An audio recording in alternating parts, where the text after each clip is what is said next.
Good morning, church.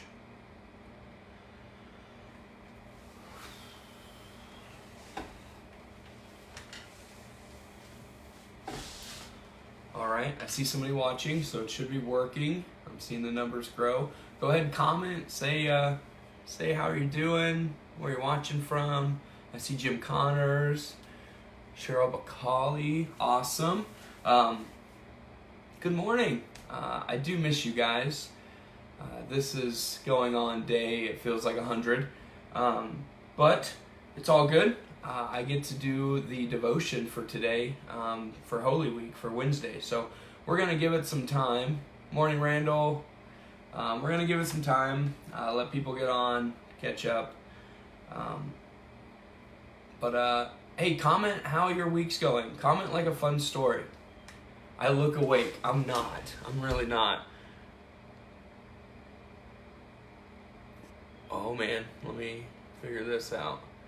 Morning, Pam. Morning, Steven. Good morning, Lisa.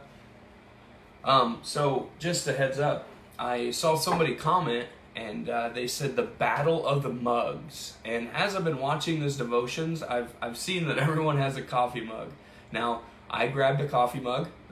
It might be backwards because I'm kind of doing this alone today. I needed to see the screen, but it says Mr. I tried to grab the manliest mug that I had because honestly, if I'm being completely honest with you guys, I'm not a coffee drinker. I only drink coffee when I absolutely need it because I want it to work. So there's not a lot of coffee mugs in my house for me. My wife, on the other hand, Hannah, has a lot.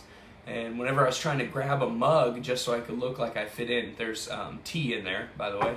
I was trying to grab a mug. I grabbed this one and it said the Roastery, and I was like, oh yeah, this is a cool mug. It's like gray and black and looks awesome. And so I got it and I was getting ready to fill it up, and I'm so thankful that I put it down and I could see the other side.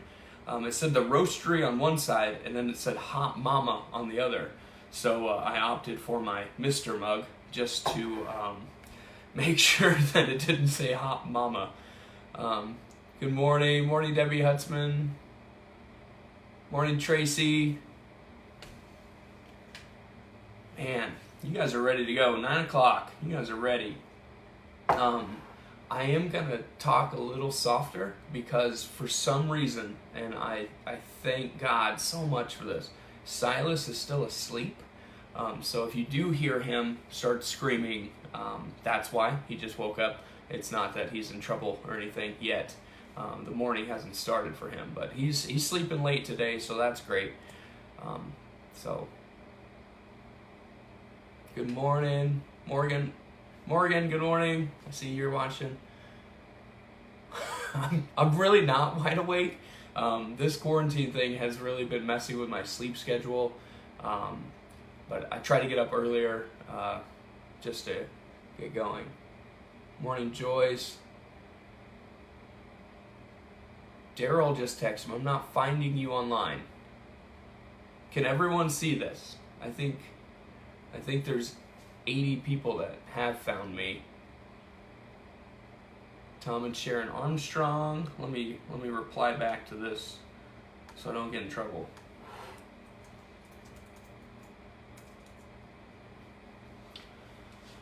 Hi, Kimmy. How are you doing? Hi, Jean. Jean and Lois. Morning, Morgan.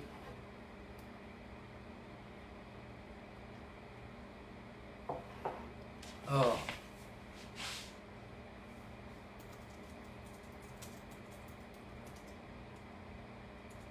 Sherry says I'm working. It's on. Okay, perfect. I thought so. Hi, Myrna. In Florida. That sounds awesome.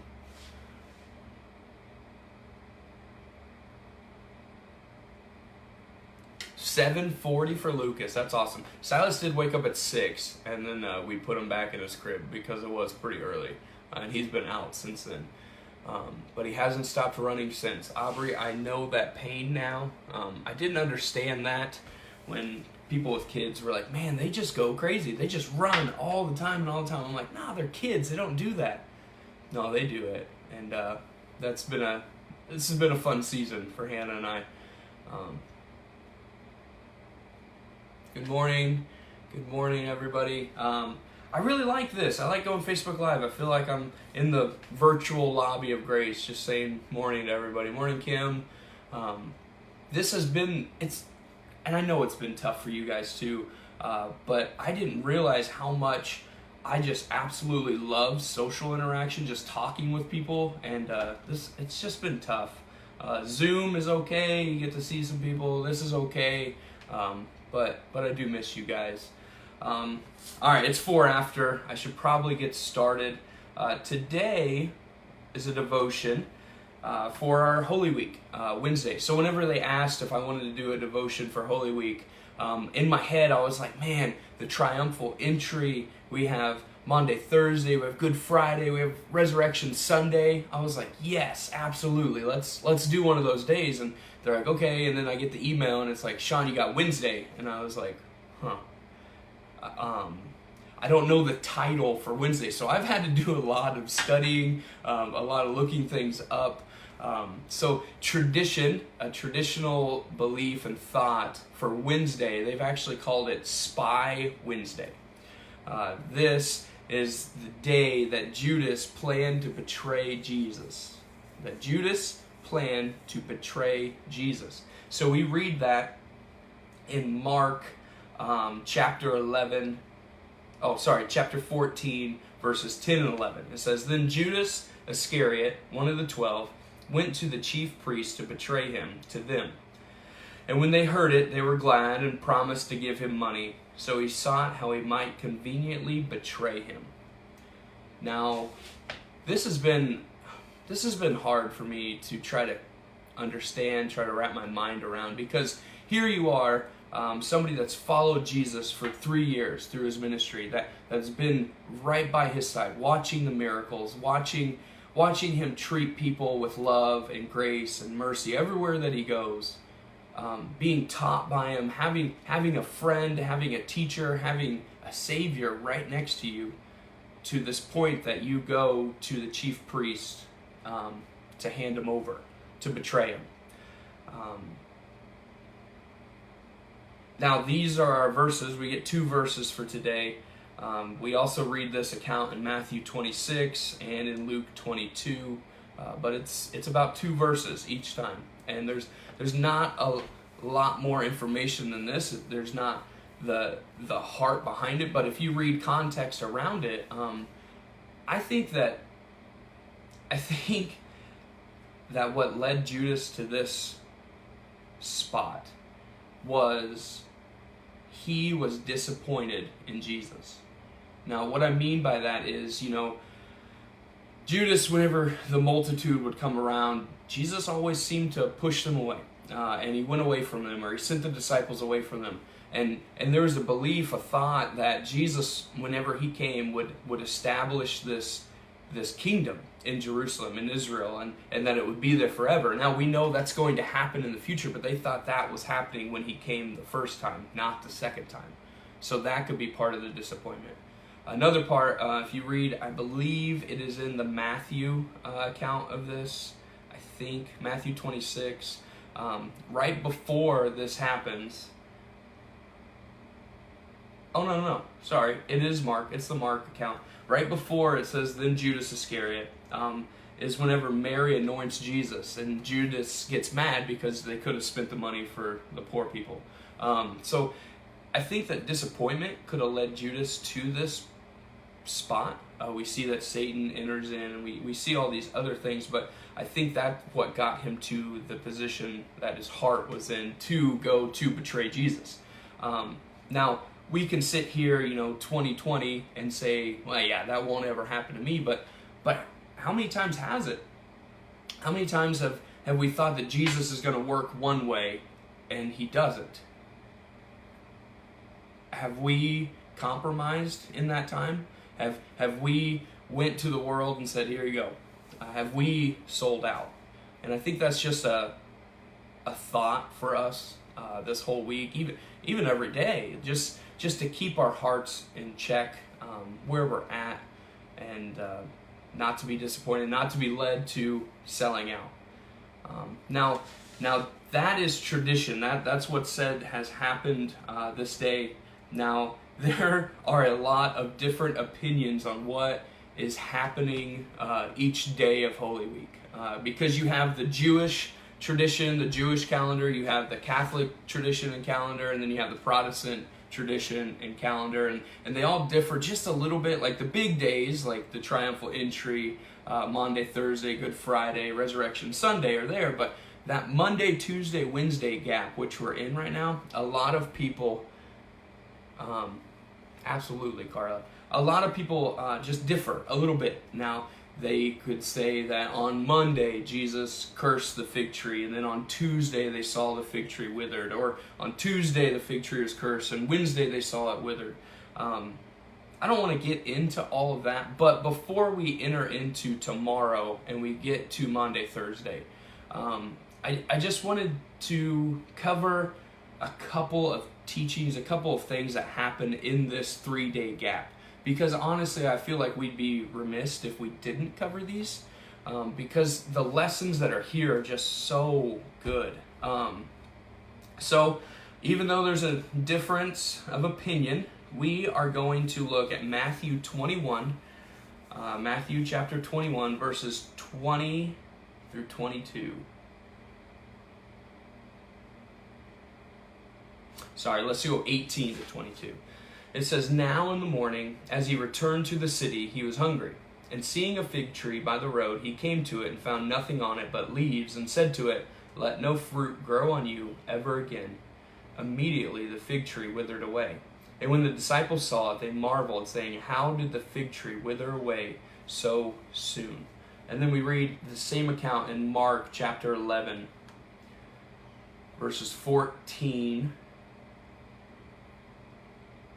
12. I am all over the place on my numbers today. Sorry about that. 12. "Now the next day, when they had come out from Bethany, he was hungry. And seeing from afar a fig tree having leaves, he went to see if perhaps he would find something on it. When he came to it, he found nothing but leaves, for it was not the season for figs. In response, Jesus said to it, 'Let no one eat fruit from you ever again.' And his disciples heard it." Now, this is just hopefully to clarify a timeline that in Matthew 21, that it's 2 days that he's talking about. Mark's going to clear that up for us. But when you read that, you can come to the conclusion, it's like, man, why did Jesus curse a fig tree when it was not the season for figs? He went looking at this tree for figs when it wasn't the season for figs. And then this tree gets cursed and it gets withered from the roots. One thing we have to understand is for fig trees, the fruit and the flower actually happen at the same exact time. It's a simultaneous thing. So when the flowers are there, the fruit are there. A lot of people think that the flowers happen and then a long time and then the season happens. But that's true for other trees, but for fig trees, they're simultaneously. They happen at the same time. So seeing the flowers in your head, you are absolutely believing that there should be fruit on that. And then when he gets there, he found it nothing but leaves, for it is not the season for figs. And he said, "Let no one eat from you ever again." And then we get down to verse 20 in Mark 11. It says, "Now in the morning as they passed by," so this is the next day, "they," the disciples, "saw the fig tree dried up from the roots. And Peter, remembering, said to him, 'Rabbi, look, the fig tree which you cursed has withered away.'" Now, we can talk about the theological implications of this, on what this means. We can talk about the prophetic illustration, the practical application of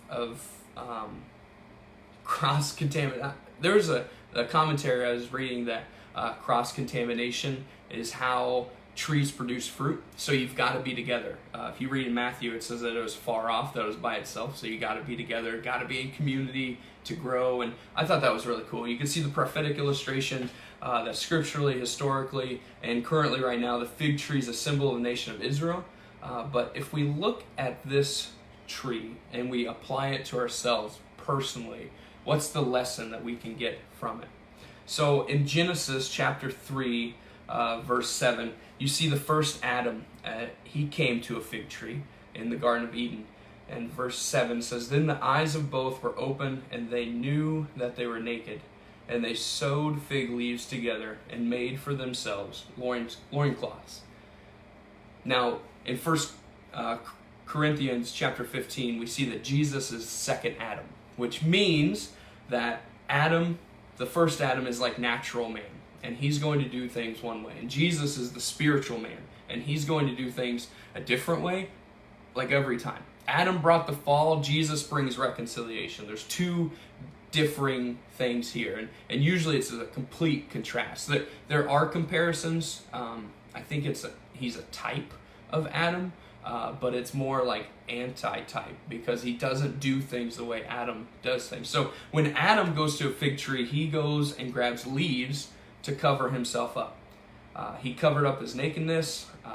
He covered up his sinfulness. And honestly, if we're being honest with ourselves today, that's kind of our tendency too. We go to the fig tree to cover ourselves up. We go to the fig tree to hide our sinfulness. We cover up our nakedness with outward activity. So we join social clubs. We become Sunday school teachers. We post all of our studying and all of our everything. Like we hashtag and put it on Instagram that, hey, I'm doing this today, I'm doing this today, and not so much, if we're being honest with ourselves, to encourage other people to do it. Sometimes it's just to show them that, you know what, everything on the outside looks really good, and we go for the leaves and instead of the fruit. So we see when Jesus gets to a fig tree, he goes straight for the fruit. He doesn't care what the tree looks like, he cares what the tree is producing. It's the whole thought that outward actions, outward appearances don't matter. It's the heart that matters. And that's what happened to this fig tree.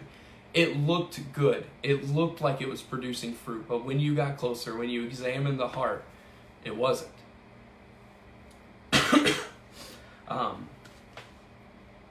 So what's some of the fruit that we can produce? We read in Galatians 5:22-23. It says, "But for the fruit of the Spirit is love, joy, peace, patience, kindness, goodness, faithfulness, gentleness, self-control. Against such things there is no law." We see the fruit of our thanksgiving in Hebrews 13:15.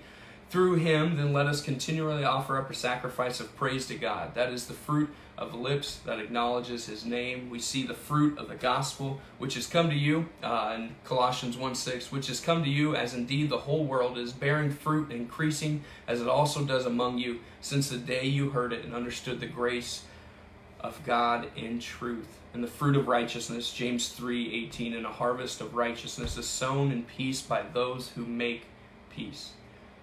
Church, Jesus every single day comes up to our tree. And, he could say, "I'm hungry." What do we have for him? Do we have outward leaves that look good from a distance, that even look good kind of up close, but produce nothing?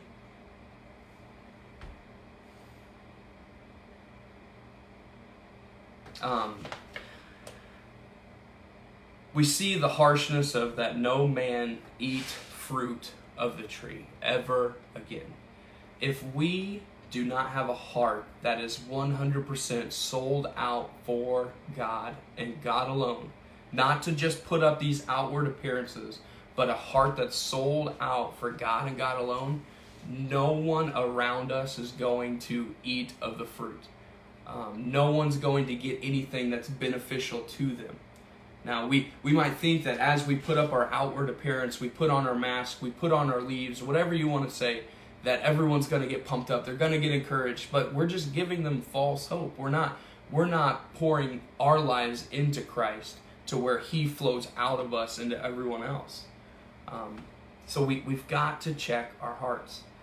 We see in Luke 13 that Jesus teaches a parable about a fig tree. We see that a certain man had a fig tree planted in his vineyard whenever he came, and he was looking for fruit. He didn't find any. Then he said to the dresser of the vineyard, we see the dresser of the vineyard, "Behold, these years I come seeking fruit on this fig tree and find none. Cut it down. Why is it still in the ground?" For 3 years this fig tree had been tended, cultivated, and watered. And just as but it didn't produce anything. It's been cultivated, it's been watered, tended, but it's not producing anything. So the owner of the vineyard says, why is it still here? Go ahead and cut this thing down. Then you see Luke 13, verses 8 and 9. And he answering said to him, that is a different translation. And he answering him, Sir, let it alone this year also, until I dig around it and put on manure. And then verse 9 says, Then if it should bear fruit next year, well and good. But if not, you can cut it down. So I'm jumping around just to try to get this illustration that though we look good on the outside, it's the heart that matters. But I want to give you guys hope too, that if you've been building up leaves and putting leaves around you and making the outward appearance look really good, that there's still hope. So in 8 and 9, you see the vine dresser start to plead on behalf of the tree that's producing no fruit. And that's exactly what Jesus does for us. Hebrews 7:25 says, Consequently, he is able to save the uttermost those who draw near to God through him, since he always lives to make intercession for them. So the owner of the vineyard says, cut this tree down, get it away. But the vine dresser, Jesus, says, give me one more year. Give me one more year. I'm going to dig around the roots. I'm going to add to it. I'm going to give it some more supplements. That's manure. I'm not a green thumb, but I know that gives the soil. He's going to give them everything that he needs to do well. That's Jesus saying, give me one more year. Whenever he starts to dig at the roots, this is the part that nobody likes, because you see in Matthew and Mark's account of the withered fig tree that it actually started withering from the roots up. The roots are the things that we can absolutely hide. So if you look at a tree, you can see the leaves. In the winter, you can see the limbs and the branches and everything, but you never really see the roots because it's completely hidden. And those are the things that we hold really close and we don't try to open up. But Jesus, being the vine dresser, says, let me dig around it. Jesus is going to start exposing these things in our lives. And when he starts exposing them, he's going to grow us past, get us to the point that we start producing fruit, because we're not holding on to these secrets anymore. We went to DCC in Denver, probably one of my first years working at Grace. And this guy named Scott Nickel gets up, and this has stuck with me since then. He gets up there, it's the first night, and the very first sentence that he says was, your secrets sent Jesus to the cross. Now, our secrets are our roots. And our roots are going to prevent us from producing fruit if we don't let Jesus dig around it, if we don't let Jesus into our life and start to change us.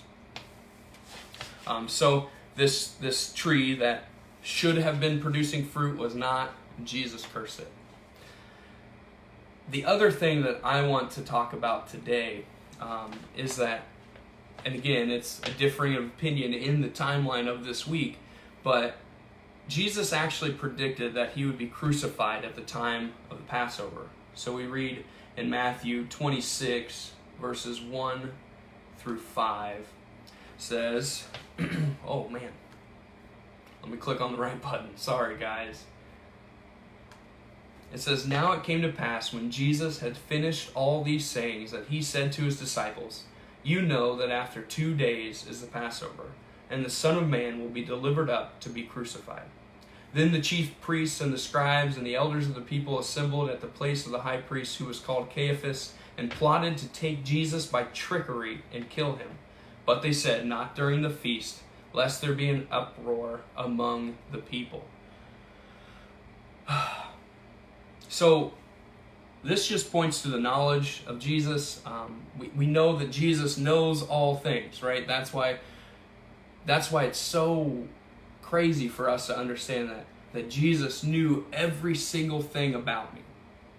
Every single thing about me, every single thing about you. And yet he did what he did. That's grace. That's his mercy. That's his love for us. And whenever you read verse 2, it says, this is Jesus speaking. He says, that after 2 days of Passover, and the Son of Man will be delivered up to be crucified. You start thinking, let me just tell you guys, I've read that verse and just went over that verse for a lot of years. It wasn't until, honestly, we were down in Texas for a mission trip, and we were at the church for that Sunday, and it was different. It was kind of cool. We walked into the service, and the preacher, the pastor, kind of stopped his teaching and was like, you know what, we're going to listen to this song. We're going to listen to this song, and then we're going to talk about it. And he kind of made like an impromptu sermon based on people's different thoughts of listening to the song a few times. It was pretty cool. I really liked it. I really enjoyed it. But the song that he's playing, there's one verse 3 of this song says, God of salvation, you chased down my heart through all of my failure and pride. On a hill you created, the light of the world, abandoned in darkness to die. Now, I love worship, and I'm so thankful that is what brought me to this thought. If I can get to the right verse.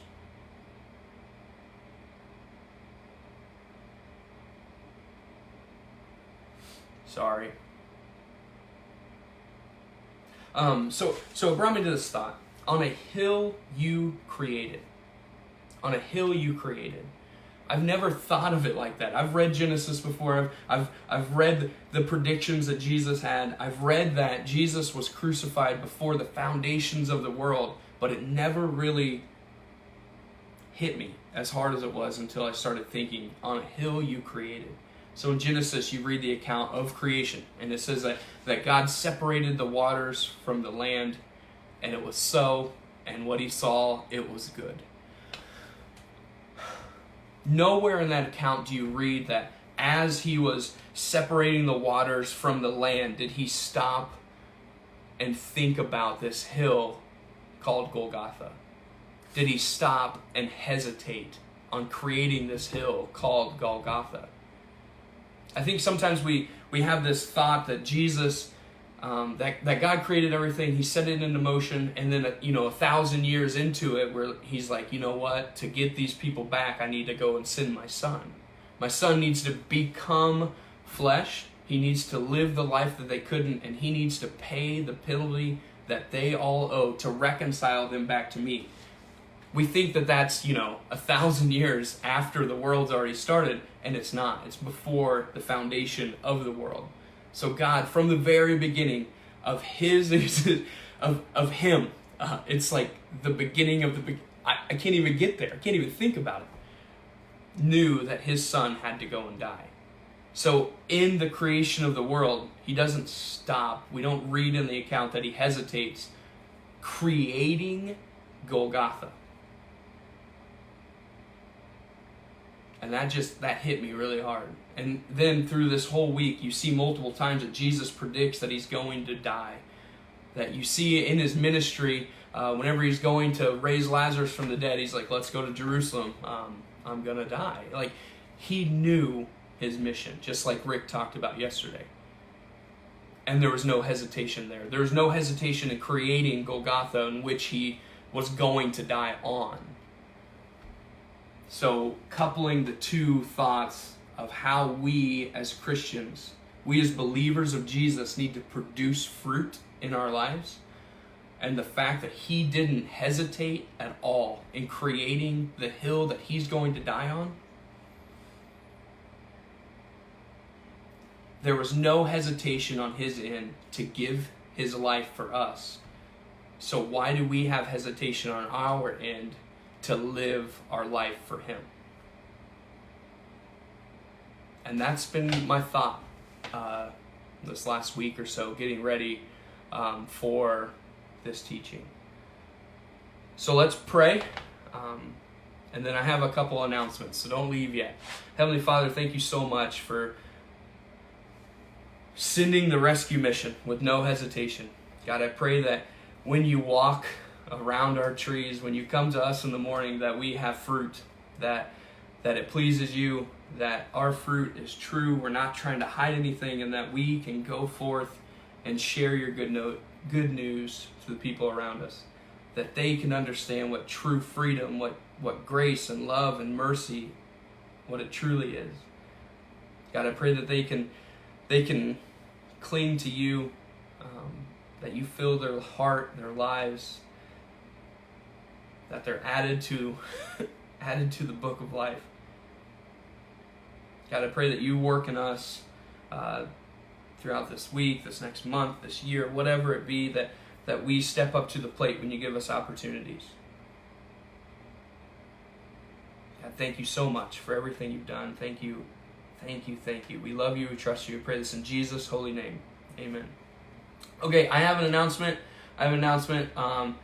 So Susan sent a message, said, if you have time, will you remind people if they want to watch the Maundy, Thursday evening Christ in the Passover, they need to go to our Facebook page, find the event Christ in the Passover, click on tickets, and register.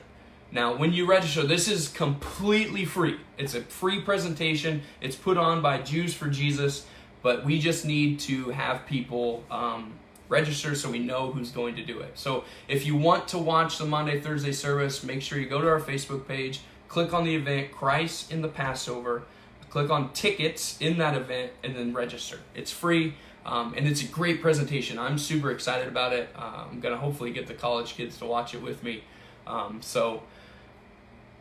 Yeah, you guys have a wonderful Spy Wednesday, and God bless.